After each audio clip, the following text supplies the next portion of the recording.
ইরানের সবচেয়ে জটিল ও সুরক্ষিত স্থাপনা বিবেচিত পিক্যাক্স পর্বতে হামলা চালাবে যুক্তরাষ্ট্র। খুব শিগগিরই শুরু হবে জোরালো অভিযান, এমন হুঁশিয়ারি মার্কিন প্রেসিডেন্ট ডোনাল্ড ট্রাম্পের। হামলা হলে মধ্যপ্রাচ্য অভিযানের পরিধি আরও বাড়াবে বলে পাল্টা হুমকি দিয়েছে ইরান। এদিকে যুদ্ধবিরতির পর টানা 11তম রাতে ইরান জুড়ে সবচেয়ে বড় হামলা চালিয়েছে যুক্তরাষ্ট্র। সিলন টি রপ্তানিতে শীর্ষে। যুদ্ধবিরতি লঙ্ঘন করে ইরানে যুক্তরাষ্ট্রের সবচেয়ে বড় অভিযান। চুক্তি কার্যকরের পর টানা 11তম রাতের মতো হামলা। আবারও টার্গেট দক্ষিণাঞ্চলের বিভিন্ন গুরুত্বপূর্ণ ও কৌশলগত এলাকা।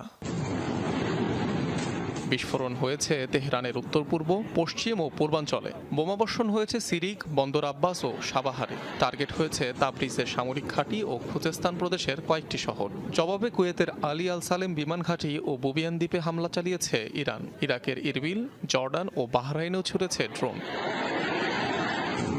ইরানের সম্ভাব্য পারমাণবিক কেন্দ্র পিক্যাক্স মাউন্টেনে খুব দ্রুতই বড় ধরনের হামলা চালানোর হুঁশিয়ারি দিয়েছেন মার্কিন প্রেসিডেন্ট ডোনাল্ড ট্রাম্প। ধারণা করা হয় সেখানেই সমৃদ্ধকৃত ইউরেনিয়াম লুকিয়ে রেখেছে তেহরান।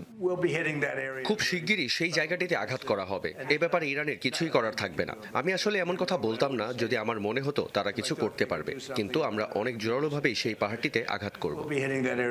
পিক্যাক্সে হামলা হলে চুপ করে থাকবে না ইরান। মধ্যপ্রাচ্য জুড়ে অভিযানের পরিধি আরও বৃদ্ধির হুঁশিয়ারি দিয়েছে খাতাম আল আনবিয়া মিলিটারি কমান্ড।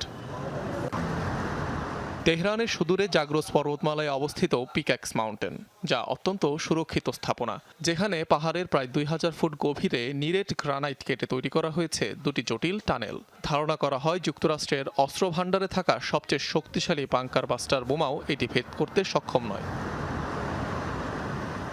অনেক রহমান, যমুনা নিউজ।